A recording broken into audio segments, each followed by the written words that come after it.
At this time, I'd like to introduce our speakers who will be sharing their reflections, insights, and commitments moving forward. Please join me in welcoming President of the Seneca Nation, J. Conrad Seneca, to the mic.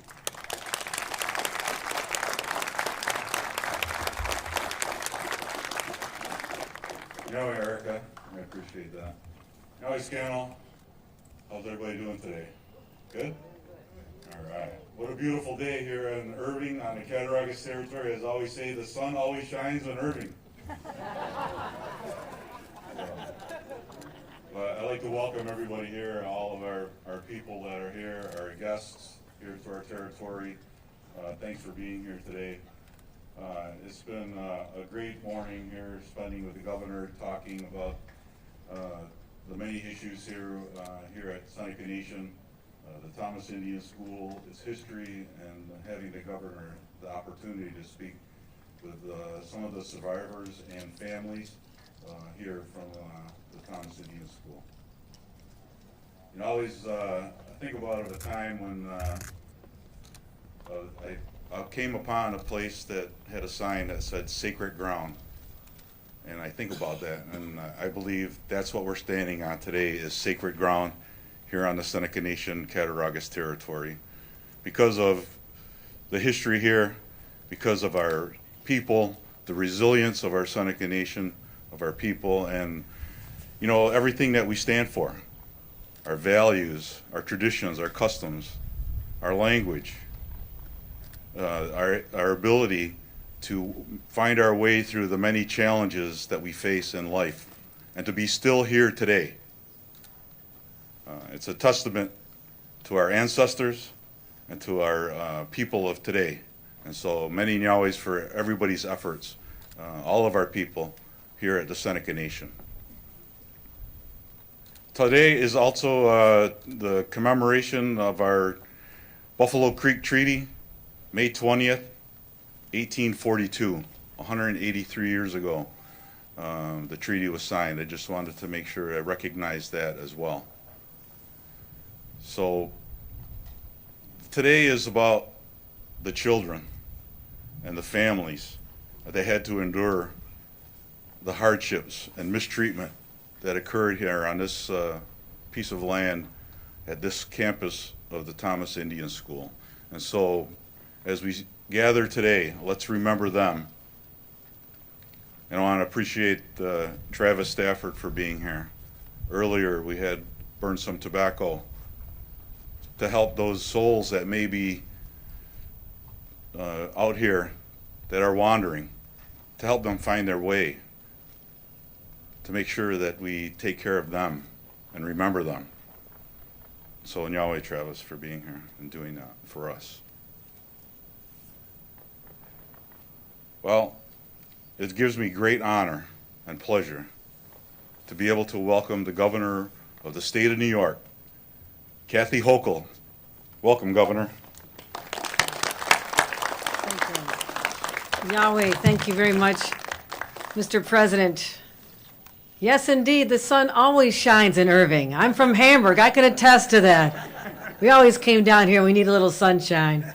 I want to acknowledge so many extraordinary leaders. He will become my friends, starting with our president, who we've had a number of conversations since he ascended to his position, as I've developed relationships with the prior presidents. But he came to Albany at my invitation, and we had a very powerful meeting, and you'll hear about why that led to 2 months later, my visit here today. I also want to recognize First Lady Nicole Seneca, First Daughter Olivia Mabey, our Seneca Nation counselors. I've become friends with many. Our clerk, our executives, our elders, our survivors, our alumni and descendants, all who have a connection to the Thomas Indian School. Again, the past presidents, and Dr. Elizabeth Rule, who was the very first ever deputy secretary from my office to the First Nations. And she has been a great ambassador to help me understand more and deepen the relationship that always should have been there between the nations and our state. So today is a day to come back. It's a homecoming for me. This is an area I'm well familiar with. But we gather here on Seneca territory a portion of the Seneca homeland that extends over 13 counties of western New York. And we came together to formally recognize on behalf of the state of New York the atrocities that happened here at the Thomas School. And this is once known as the Thomas Asylum for Orphan and Destitute Indian Children. A name by itself conveys a harshness, a lack of compassion. It was founded in 1855 by missionaries to house orphan children. There are many diseases that ravaged through the communities, and some children were left without parents. But over its long, sordid history, over 2,500 students passed through the doors. And they came not just from the Seneca Nation, but from others throughout the state. But instead of being a haven for orphan children, it became a place of nightmares, a place some would call a torture chamber, a site of sanctioned ethnic cleansing is what was going here. Try to eradicate the long, proud story of the Senecas and other places. This occurred from Canada and elsewhere in our country. Children were forcibly removed from their families, stripped of their names, their languages, and their traditions. Sometimes they were subjected to unimaginably horrific physical, emotional, and sexual assaults.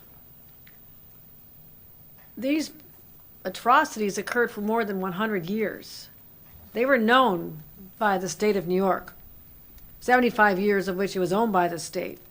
And what has happened has been a long legacy of broken promises throughout the 19th and 20th centuries that continue today to affect the families, sometimes resulting in this generational trauma that I heard so clearly is so prevalent in the lives of the survivors, people themselves who were students in the school, those whose mothers or fathers were there, or their grandparents. And what I took note of most of all was from hearing these stories. It took courage to tell, by the way, opening up the wounds again that perhaps later in life might be just starting to heal. There was a lack of love. Children in that school were not feeling part of a family. They were so lonely. They didn't know they had a connection to others on the outside. No one hugged them. No one gave them kisses goodnight. So they, in turn, when they left and became parents themselves, were not conditioned in the nurturing ways of parents that you would expect. What I heard they knew there was love, but it was never visibly displayed. And sometimes it even carried on to the grandchildren. But I also heard today the voices of so many strong people who are resilient, ensuring that their grandchildren, their children, knew what love was all about. And they embraced them and talked about how their own grandchildren will not carry on this trauma that was there because of these horrible, horrible situations. And even our President Seneca, talked about what his family had to endure at the school. And he wrote about it in a very powerful way. I read it, every word of it. And it's on the walls inside here. You need to go back and read about it. You need to see the pictures of those little innocent children who never had anything resembling a normal childhood. Again, stripped of their identity and their traditions. But the people have endured, and I admire that strength. It's inspiring to me. And holding on now to the traditions, the dance, the food, the clothing, all those will now be passed on forevermore because people stood up and said, no, we are reclaiming our identity. We've endured a lot. But again, we're going to be enduring for many, many, many generations to come. That's the way. So the story started emerging with cases up in Canada. They started coming here. And I cannot change the horrors of the past. I wish I could. I wish I could just wipe it all away. You deserve that. But first of all, by teaching our children today is a first step, making sure they understand what happened then.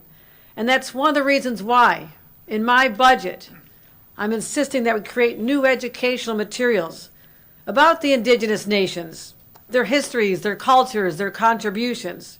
And I want that in our New York K through 12 schools. So there's a deeper understanding of the people whose land we are on and what they have gone through. That is a first step forward. And in order to avoid repeating the sins of the past, we will acknowledge as a state the role we played. The path is not always easy moving forward, but it must include the collective movement to reclaim dignity and the ancestral legacy. It must include the telling of the truth about what happened at that school. And it must include repatriating those who are lost. And it must include a cultural revitalization and justice. And it must include the healing practices and spiritual ceremonies that were shunned for so long. I will play my role. That's why today, on behalf of the state of New York, I, Governor Kathy Hochul, apologize to the Seneca Nation of Indians and survivors and descendants from all nations who attended the Thomas Indian School. And I recognize, on behalf of the people of this state, the atrocities that were committed there and the enduring trauma that's been inflicted upon the Seneca and all indigenous peoples across our state. And that is why I recommit to the truth, the justice, the reconciliation, accountability, and healing that must begin today and forward into the future. With that, I'll present a proclamation to President Seneca on behalf of the people of the state of New York, acknowledging everything I've just said, but I want this forever enshrined, visible to the rest of the state, that this day occurred, and I will say long overdue. I'm here 2 months after I was asked. Other governors should have preceded me. But here we are today, and I'm honored and privileged to be the governor of a state that has such a rich history because of the people who are here today and those who came before, for we indeed are on their lands. Thank you very much.